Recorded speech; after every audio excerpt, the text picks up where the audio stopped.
Alhamdulillah hari ini kita ada di kota Surabaya, tepatnya kota Sidoarjo, dekat Surabaya juga, di mana kita lagi melaksanakan niat untuk safari dakwah. Jadi kemarin Alhamdulillah sudah safari dakwah juga di kota Padang, sekaligus juga melaksanakan mubahalah, dan kebetulan di sana ada persatuan mantan putra-putri ya, mantan pensiunan ABRI. Dan di komunitas beliau-beliau lah kita mengadakan kajian. Alhamdulillah luar biasanya pengajian yang dimanage oleh Mas Fajar ini cukup sukses karena hampir semua sepertinya terbuka hidayahnya, karena hampir semua ikut gabung ke Majelis Gajah. Jadi di sana di Sumbar itu ada terpisah, membuat grup Majelis Gajah Sumbar. Tidak ada di kelompok wilayah Indonesia bagian Barat, Timur, dan Tengah, tapi membuat sendiri, yaitu Gajah Sumbar. Dan alhamdulillah semua peserta pengajian itu ikut bergabung dengan Majelis Gajah karena alhamdulillah tercerahkan dengan apa yang kita sampaikan. Ini rasa syukur luar biasa karena kita bisa memberi jalan, pintu ya, hidayah kepada seorang. Ya. Rekan sekalian, pada pagi ini saya ingin menyampaikan tema lanjutan mengenai 99 bukti bahwa Muhammad Qasim itu Al-Mahdi. Yang pertama, poin di seri berikutnya ini adalah, seperti kita ketahui, sebetulnya di dalam hadis jelas bahwa dinyatakan Al-Mahdi itu adalah orang yang mendapat petunjuk. Saya ingin menyampaikan sebuah hadis baik dari Ibnu Majah, Abu Nuaim, dan Al-Hakim. Rasulullah SAW bersabda, "Jika kamu melihat panji-panji hitam datang dari arah Khurasan, maka sambutlah walaupun kamu terpaksa merangkak di atas salju. Sesungguhnya di tengah-tengah panji hitam itu ada khalifah Allah yang mendapat petunjuk, yaitu Al-Mahdi." Jelas Nabi sendiri menyatakan bukan hanya definisi kita, tapi Nabi sendiri mengatakan mendapatkan petunjuk. Orang ini, khalifah ini mendapat petunjuk. Kalau selama ini kita taunya, kita yang mendefinisikan Al-Mahdi itu artinya mendapat petunjuk. Apakah Nabi pernah menyatakan itu? Ternyata pernah. Seperti yang saya sampaikan tadi dalam Ibnu Majah, Abu Nuaim, dan Al-Hakim. Kita akan uji petunjuk apa yang nanti akan diterima oleh sosok Al-Mahdi ini. Jelas ya? Jadi di poin pertama ini, di seri keempat kalau tidak salah, seri kelima, Nabi mengatakan Al-Mahdi itu orang dapat petunjuk. Nah, Rasulullah sudah membatasi, sudah mengunci, sudah menjelaskan bahwa hanya satu-satunya mimpi yang tersisa setelah beliau wafat. Dan ternyata informasi ini, Masya Allah, banyak yang tidak tahu. Saya kurang lebih, selama saya safari dakwah sejak 5 tahun yang lalu, mungkin sudah ada 30 tokoh ya. Saya bertemu, mungkin lebih ya, 40 barangkali, tokoh daerah sama tokoh nasional. Ini luar biasanya tidak ada yang tahu. Saya bertanya, Al-Mahdi itu petunjuknya dalam bentuk apa? Satu pun tidak ada yang bisa jawab. Kemudian semalam, saya juga berkunjung ke seorang ya tokoh di sinilah ya, tokoh di Sidoarjo, yaitu Gus Nur, yang banyak dikunjungi oleh masyarakat ya, karena mungkin ketokohannya. Beliau sama sekali tidak tahu tentang hadis mimpi, kalau saya lihat ya. Jadi disesakan oleh teman-teman itu. Tidak tahu. Bahkan cenderung karena mungkin untuk mempertahankan apa ya, wibawanya di depan yang lain, beliau menjelaskan tentang mimpi itu tidak tepat. Jadi coba silakan pertanyakan, Al-Mahdi itu apa petunjuknya? Saya yakin tidak ada yang bisa jawab. Bahkan orang-orang yang membahas Al-Mahdi pun sama sekali tidak akan pernah bisa menjawab apa petunjuknya. Rekan sekalian, padahal sebetulnya jika kita mau berprasangka baik, mudah sekali menjawab ini. Kita lihat, ada sebuah hadis yang menyatakan bahwa setelah beliau wafat, tidak ada lagi petunjuk kecuali mubasyirat. Sahabat bertanya, apa ya Rasul mubasyirat itu? Yaitu mimpi yang baik dari Allah Subhanahu wa Ta'ala. Nah, bahkan saya lengkapi di dalam hadis yang lain, ada pesan yang penting. Bayangkan, di detik-detik beliau mau wafat, beliau masih sempat berdiri ya. Kemudian sambil berpegangan tangan, lalu menghadap jendela, dan di situ ada para sahabat. Baginda Nabi Muhammad SAW menyatakan, kemudian jendelanya, tirainya dibuka, ya, dan kepalanya sedang dililit. Dan setelah itu di dalam riwayat beliau meninggal. Ya. Beliau bersabda, ya Allah, telah kusampaikan. Sampai 3 kali. Telah kusampaikan. Artinya begitu penting. Kenapa beliau sampai menyebut telah disampaikan? Itu berarti kan ada sesuatu yang penting. Tidak tersisa dari kabar kenabian kecuali mimpi yang benar, yakni mimpi yang dilihat oleh seorang muslim dan diperlihatkan kepada seorang hamba. Ini adalah dalam surat Ibnu Majah, Nasa'i, dan yang lain. Ini derajatnya sahih. Jadi jelas mengunci. Tidak ada lagi petunjuk setelah beliau wafat kecuali hanya dalam bentuk mimpi. Allah sisakan itu petunjuknya.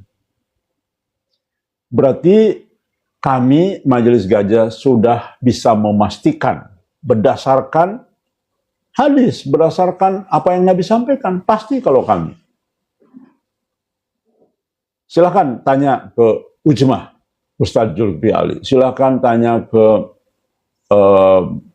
URB, Ustadz Rahmat Baihuni. Saya jamin tidak akan pernah bisa menjawab. Apa petunjuknya seorang Al-Mahdi itu? Karena saya sudah pernah bertanya itu. Rekan sekalian, artinya kebenaran sosok Muhammad Qasim sebagai Al-Mahdi yang ditunjang dengan sebuah argumen yang kuat, bahwa tadi sudah dikatakan Al-Mahdi itu adalah orang berpetunjuk, ini langsung dari Nabi, maka jelas petunjuknya harus, tidak kalimat harus itu harus. Kenapa demikian?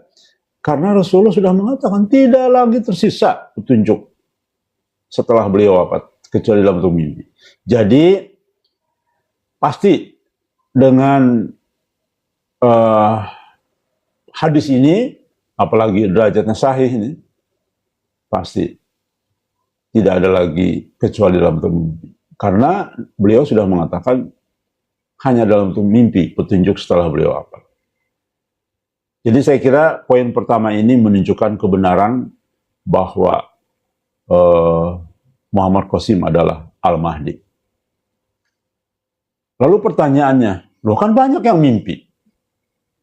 Betul, tetapi apakah mimpinya itu mengisyaratkan dia sebagai Al-Mahdi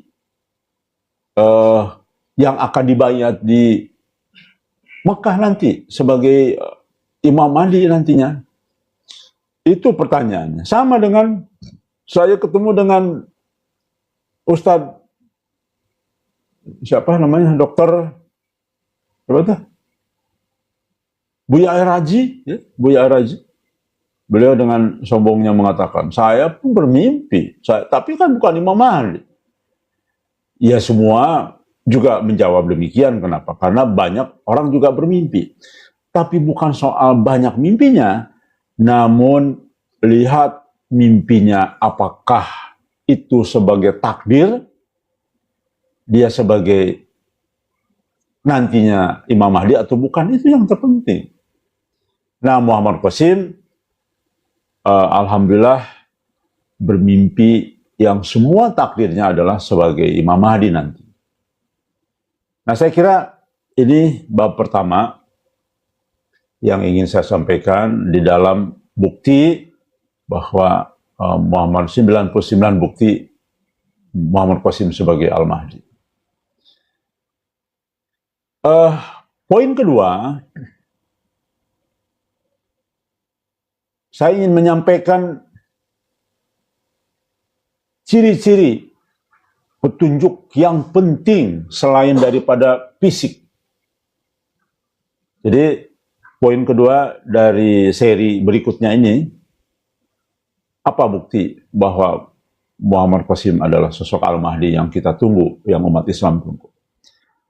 Ada sebuah hadis disampaikan dalam riwayat Abu Daud nomor 9435. Rasulullah Shallallahu Alaihi Wasallam bersabda, andaikan dunia tinggal sehari, sungguh Allah akan panjangkan hari tersebut sehingga diutusnya kepadanya seorang laki-laki dari ahlul baitku, namanya mirip dengan namaku, nama ayahnya mirip dengan ayahku, nama ayahnya sama dengan mirip ayahku. Dia akan penuhi bumi dengan kejujuran dan keadilan, sebagaimana dipenuhi dengan kezaliman dan penganiayaan. Rekan sekalian, berarti ini sangat amat penting. Ada kalimat Allah akan panjangkan. Allah akan panjangkan ya, umur dunia itu. Berarti ini sebuah petunjuk bagi kita yang memahami bahwa salah satu ciri Al-Mahdi itu adalah ada sebuah peristiwa gara-gara orang ini Allah panjangkan umur dunia ini. Dan Masya Allah, di dalam mubasyiratnya dia, yaitu Muhammad Qasim, memang dunia ini sudah diperpanjang umurnya. Di dalam mimpi Muhammad Qasim, Allah memberikan tugas kepada Muhammad Qasim. Hanya memang lalai. Muhammad Qasim lalai mendapatkan amanah ini sebagai satu petunjuk bagi kita bahwa Muhammad Qasim juga manusia biasa seperti kita. Dan kita melihat langsung orang-orang generasi awal yang percaya dengan Muhammad Qasim melihat, memang Muhammad Qasim sepertinya tergoda wanita. Di dalam mimpi itu kan tergoda wanita, sehingga tugas jam 6 tidak dilaksanakan. Di dalam tafsir mimpi, wanita itu dunia. Dan terbukti memang Muhammad Qasim itu masih memikirkan pemikiran dunia, ya. Karena waktu saya datang ke Pakistan pun, saya diminta untuk membuat usaha di Pakistan. Itu sebagai bukti, ya. Dan ternyata Muhammad Qasim di dalam mimpinya jam 6 itu Allah akan menggelar kiamat. Dalam mimpinya. Kemudian karena Muhammad Qasim lalai tergoda wanita, akhirnya lupa bahwa jam 6 itu menggelar kiamat. Tetapi sudah lewat jam 6. Dan ternyata jelas di dalam petunjuknya Allah Maha Pengampun, Allah mengampuni kekeliruan Muhammad Qasim sehingga kiamat ditunda. Rekan sekalian, ini sebuah bukti, sebuah fakta bahwa ada petunjuk di dalam Mubasyirat itu gara-gara Muhammad Qasim lalai, kiamat ditunda. Rekan sekalian, lalu ada pertanyaan, apa buktinya Allah mau menggelar kiamat, lalu gara-gara Muhammad Qasim ditunda kiamat? Baik, kiamat ini hal gaib. Mungkin tidak tiba-tiba untuk membuktikan bahwa kiamat ditunda itu Allah menunjukkan secara fisik di mata kita mau kiamat. Lalu tiba-tiba ditarik lagi misalnya. Contoh misalkan, umat dunia yang ada 10 miliar ini, mendekati 10 miliar ini, tahu, akan kiamat nih. Misalkan, apalah dengan tanda alam yang sangat dahsyat ya, kemudian gunung mau menggulung, dan sebagainya. Lalu tiba-tiba ditarik lagi, seperti film diputar ke belakang. Apakah seperti itu? Sepertinya mustahil. Coba perhatikan. Allah akan memperpanjang kiamat. Artinya tidak jadi kiamat. Apakah tandanya dengan fisik seperti itu? Menurut saya bukan. Tetapi dengan petunjuk yang gaib juga. Jadi, karena hal kiamat itu hal gaib, tentu tidak mungkin Allah menunjukkan bahwa, oh iya benar, kiamat sudah ditunda ini. Dengan cara fisik seperti terlihat mata. Bukan, tapi pasti dengan petunjuk. Kenapa? Karena yang poin pertama, bab pertama tadi sudah dikatakan bahwa Al-Mahdi itu orang dapat petunjuk. Dan petunjuk itu pasti wajib harus melalui mimpi. Kenapa? Karena sudah dikunci tadi. Tidak lagi petunjuk. Ya, kecuali dalam bentuk mimpi. Padahal Nabi sudah mengatakan, Nabi sendiri terucap mengatakan, Al-Mahdi itu orang dapat petunjuk. Jadi, ini fakta kedua dari seri berikutnya menunjukkan bahwa alhamdulillah Muhammad Qasimlah yang disebut Al-Mahdi, karena sesuai dengan mubasyiratnya, betul Allah perpanjang kiamat, Allah tunda kiamat gara-gara Muhammad Qasim lalai. Waduh, kok masa gara-gara Qasim yang katakanlah apa sih Muhammad Qasim saat ini? Bukan siapa-siapa. Kok sampai gara-gara dia kiamat ditunda? Tidak masuk akal? Rekan sekalian, menjadi masuk akal ketika kita yakin dialah Al-Mahdi itu. Orang yang berpikir tidak masuk akal, orang yang tidak percaya bahwa Muhammad Qasim itu Al-Mahdi. Tapi bagi orang yang percaya, dialah sosok raja dunia nanti. Dialah sosok yang akan menguasai dunia nanti. Dialah sosok yang akan menghadapi Dajjal nanti. Dialah sosok yang akan ketemu dengan Nabi SAW. Dia yang akan memimpin umat Islam di dunia. Maka orang menjadi percaya. Seperti halnya kami. Walaupun dia masih menjadi calon, tetapi dia sudah ditakdirkan untuk menjadi Imam Mahdi. Jadi, bagi orang yang percaya, gara-gara Qasim ditunda kiamat, ya percaya dong. Harus percaya. Karena memang dia Al-Mahdi.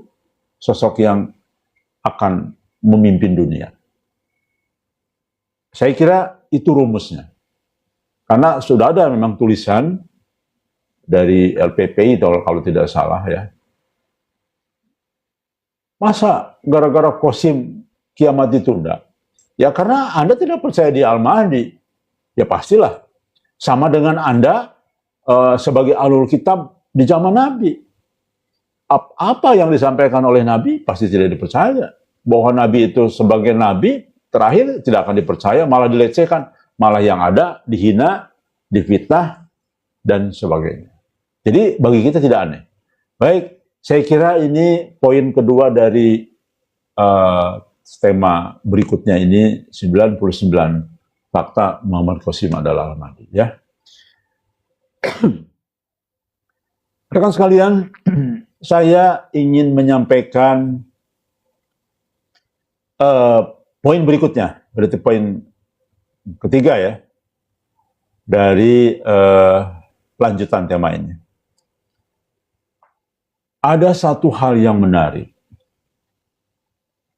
Utusan Allah itu ada satu khas yang tidak bisa ditinggalkan. Rekan sekalian, Al-Mahdi itu adalah utusan Allah. Adalah sangat keliru besar, sangat salah kalau Al-Mahdi bukan utusan Allah. Dari mana kita tahu?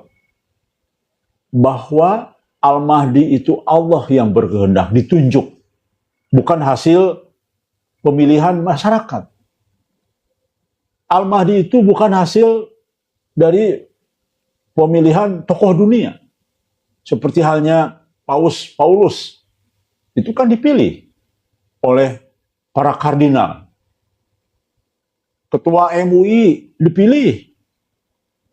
Kemudian Persatuan Ulama Dunia, siapa pemimpinnya dipilih. Jadi bukan utusan. Tapi Al-Mahdi itu Allah yang berkehendak, Allah yang menentukan takdirnya siapa Al-Mahdi, maka sesungguhnya Al-Mahdi adalah utusan. Kehendak Allah. Kalau kehendak itu pasti atas takdir dan ya keinginan Allah. Maka itulah yang disebut dengan utusan. Walaupun Al-Mahdi bukanlah seorang nabi.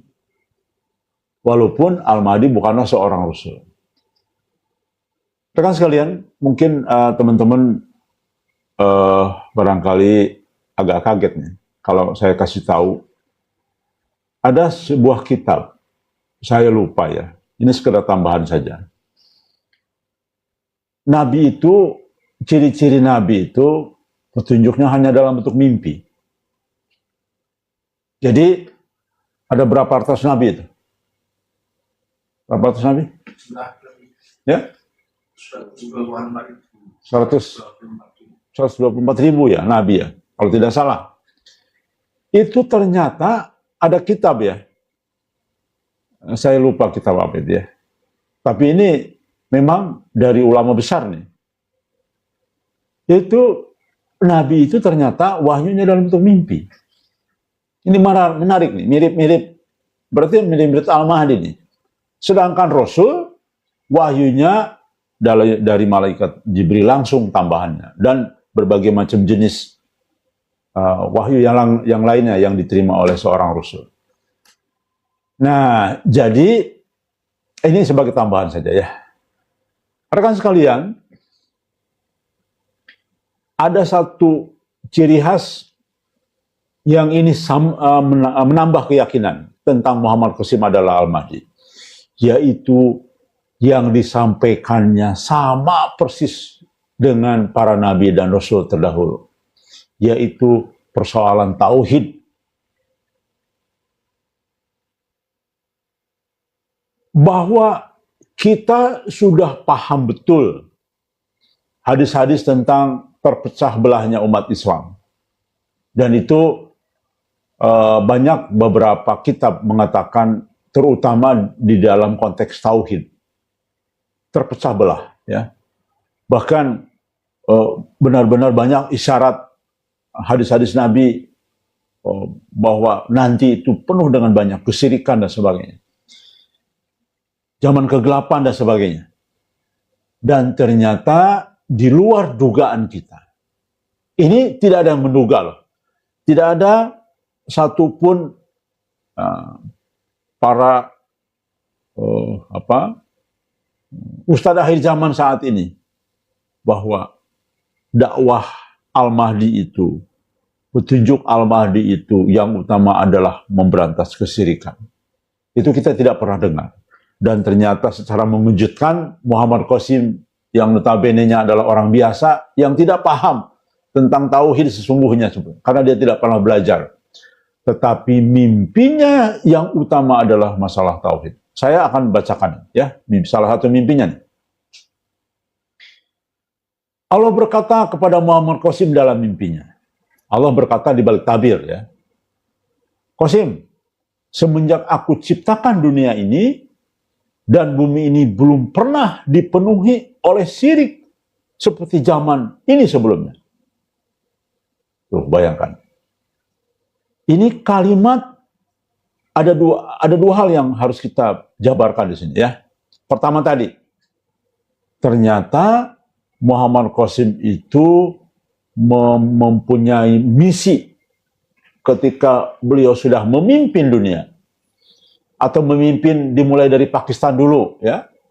Itu misi utama bukan membangun supaya sejahtera, bukan membangun supaya jalan tol banyak ya, bukan bendungan banyak, bukan, tapi tugas yang pertama yang harus Qasim lakukan adalah memberantas kesyirikan di negara Pakistan. Setelah kesyirikan hilang, maka Allah memberikan anugerah pertolongan yang begitu cepat, yang tidak diduga oleh dunia. Perhatikan. Syirik. Dan ini sesuai dengan para nabi terdahulu. Nabi terdahulu itu dakwahnya lebih banyak syirik. Bahkan jangankan nabi terdahulu, nabi kita, Nabi Muhammad SAW pun 13 tahun, bayangkan. Itu bukan suatu dakwah yang pendek, 13 tahun itu. Panjang sekali. Hanya bicara tentang tauhid, hanya bicara tentang syirik, meninggalkan syirik, belum bicara tentang syariat dan sebagainya. Aturan-aturan Allah belum diturunkan wahyu, tetapi hanya dalam bentuk perkara-perkara yang meninggalkan syirik. Ini menunjukkan ada kesesuaian misinya para utusan Allah, yaitu memberantas syirik. Berarti alhamdulillah kita semakin yakin. Ini bukti berikutnya bahwa Muhammad Qasim adalah Al-Mahdi. Karena sesuai dengan misinya para utusan Allah yang lain. Ya. Nah, yang menarik di poin ini berikutnya adalah kebenaran apa yang disampaikan Muhammad Qasim. Ya, jadi ada dua hal nih di dalam poin ini ya, yang bisa dipecah dengan bukti berikutnya. Rekan sekalian, tidak ada yang bisa menduga. Pernyataan ini baru kita sadari bahwa ternyata syirik di zaman sekarang ini jauh lebih besar, lebih beragam, ya, lebih rumit daripada syirik-syirik di zaman Nabi Muhammad SAW dan zaman para sahabat. Ini tidak mungkin keluar dari manusia biasa, pasti dari Allah Subhanahu wa Ta'ala. Kita buktikan, ternyata betul. Coba mari kita perhatikan, tidak mungkin ini Muhammad Qasim terpikir sampai sejauh ini. Bayangkan bahwa pada saat ini tidak seperti zaman Nabi, baliho muncul di mana-mana sebagai sebuah iklan. Saya tidak pernah menerima informasi. Saya pernah ini tracking di sosial media. Ada nggak seorang tokoh agama ya, yang mengatakan baliho-baliho di jalan itu syirik? Rasanya saya tidak pernah menemukan. Walau alam, apakah belum ketemu? Ya, mungkin saya punya waktu terbatas, hanya sekitar setengah jam, 1 jam waktu itu tracking di sosial media. Ada tidak pernyataan seorang tokoh agama, turunkan baliho-baliho itu, turunkan foto-foto raja-raja itu, turunkan foto-foto presiden itu syirik. Saya tidak pernah mendengar itu. Nah, ini menunjukkan bahwa ternyata di dalam mimpi Muhammad Qasim pun ada, bahwa salah satu syirik itu menjadi rumit, menjadi serumit, melebihi rumit dari zaman Nabi, yaitu adanya baliho-baliho di jalan-jalan. Zaman Nabi kan tidak ada baliho, ya, di kota-kota begitu.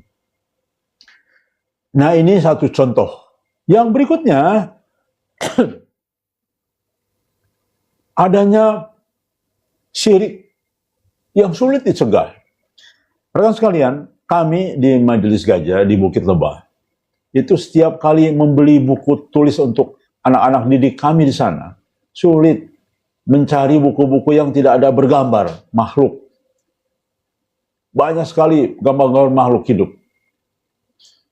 Jadi kami harus, kalau sudah tidak ada ketemu lagi, buku tulis untuk anak didik kita, terpaksa dicoret-coret itu mukanya. Nah, ini contoh, ya. Di zaman Nabi kan tidak ada buku yang dengan cetakan gambar-gambar makhluk hidup. Di zaman Nabi mungkin tidak ada bungkus-bungkus makanan atau tempat cuci piring atau bungkusan untuk cuci baju, ya, dengan berbagai merek. Zaman Nabi kan tidak ada. Mungkin hanya kantong plastik barangkali atau kantong apa untuk mencuci pakaian dan sebagainya, ya, zat atau apapun. Sekarang kan banyak sekali gambar-gambar makhluk hidup di dalam kemasan-kemasan itu. Nah, itu juga. Bahkan jujur saja di Tanah Ujalah yang sudah juga cukup ketat, ada saja yang lolos. Jadi demikian rumit dan sangat amat beragam, ya. Ini sesuai dan ini disampaikan di dalam mimpi Muhammad Qasim. Allah sendiri yang berkata langsung, Qasim, semenjak aku ciptakan dunia ini, bumi ini belum pernah dipenuhi oleh syirik seperti zaman ini sebelumnya. Tuh, benar. Jadi poin keempat ini adalah bukti bahwa apa yang disampaikan mengenai hal poin terpenting. Karena dari semua ibadah kita, dari semua perilaku kita, dari semua pengorbanan kepada Allah kepada kita, masalah syirik ini menjadi masalah terkunci penting. Sebab amalan kita akan hilang. Amalan kita tidak akan diperhitungkan oleh Allah Subhanahu wa taala ketika kita masih berbuat syirik. Bahkan hangus, bahkan hilang. Jadi jangan main-main dengan informasi penting tadi. Jelas ya? Jadi ada dua hal ketika pernyataan ini disampaikan Allah kepada Muhammad Qasim dalam mimpinya. Yaitu ternyata Muhammad Qasim mengatakan tentang syirik ini masalah yang paling utama. Bahkan saya tambahkan, Muhammad Qasim mengatakan yang berdasarkan penjelasan Allah dalam mimpinya. Allah mengatakan, pertolongan Allah hanya akan datang ketika semua jenis syirik dan segala bentuk dihilangkan, mulai dari tingkat individu sehingga tingkat negara. Oh, luar biasa ya. Dan ini tidak tawar-menawar. Di dalam mimpi Muhammad Qasim Pertolongan Allah akan datang jika hanya, ya, semua jenis, ya, semua jenis syirik nih, dan segala bentuk. Jadi jenis dan bentuknya itu betul-betul semua, ya, hilang. Dimulai dari tingkat individu, ya, individu itu di rumah-rumah, ya. Kemudian kita tidak boleh memakai kaos misalkan bergambar makhluk hidup, itu tingkat individu, sampai tingkat negara, itu yang disampaikan Allah di dalam mimpi Muhammad Qasim. Artinya ada satu kesatuan bersama. Maka Majelis Gajah di dalam usaha ini kami sudah mencoba membangun wilayah, walaupun wilayah kecil, hanya di daerah sekitar area 30-40 hektar lah. Insya Allah kita berusaha untuk membebaskan, menjadi bebas, wilayah bebas syirik. Semoga walaupun hanya di tingkat puluhan hektar, bukan satu kecamatan, bukan satu desa, bukan satu kabupaten, tapi kita sudah berbuat yang Allah sukai, yaitu kita berusaha di Tanah Ujlah untuk bebas dari segala macam bentuk syirik. Termasuk syirik hati, bukan hanya syirik dari kebendaan. Nah, rekan sekalian, Muammar Qasim adalah utusan Allah. Kenapa? Karena yang diusung adalah masalah syirik, dan dipertegas Allah tidak akan membantu umat Islam ketika harus dihapus. Tapi memang sekali lagi Qasim adalah utusan dengan status Al-Mahdi, ya. Jelas, saya kira poin penguat berikutnya dan membuktikan kebenaran itu. Yang berikutnya, jadi tema 99 fakta bahwa Muammar Qasim Al-Mahdi itu akan disampaikan mungkin sampai dengan 60 seri, ya, atau 50 seri, tergantung dari pembahasan tiap poinnya.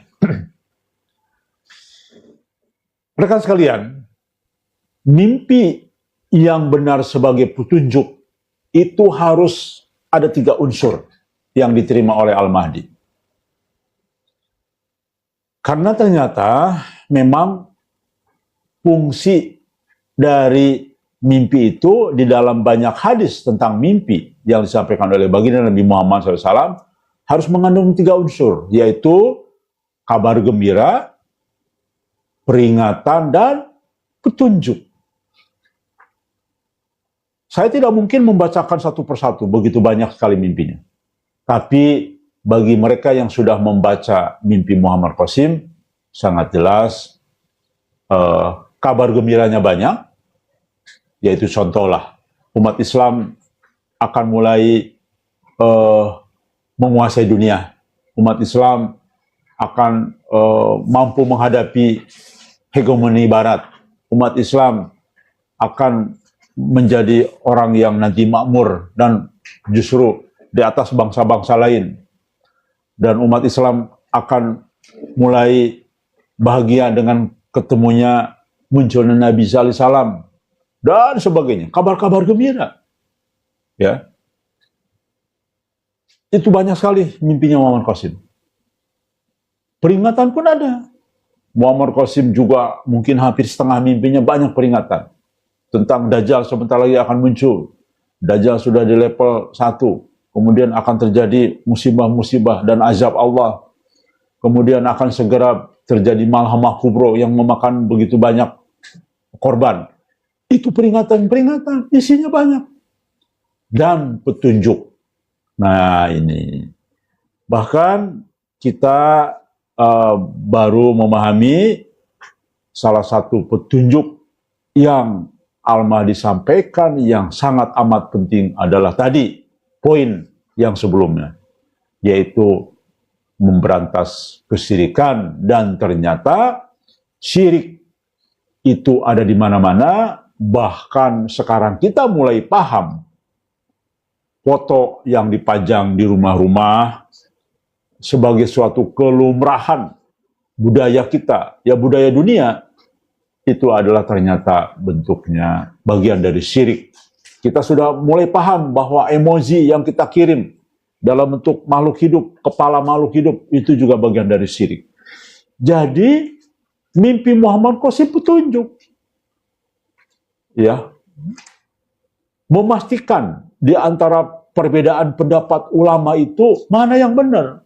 Sebab ada banyak kelompok ulama mengatakan foto gambar makhluk hidup tidak syirik, dipajang-pajang. Tapi ada yang mengatakan syirik.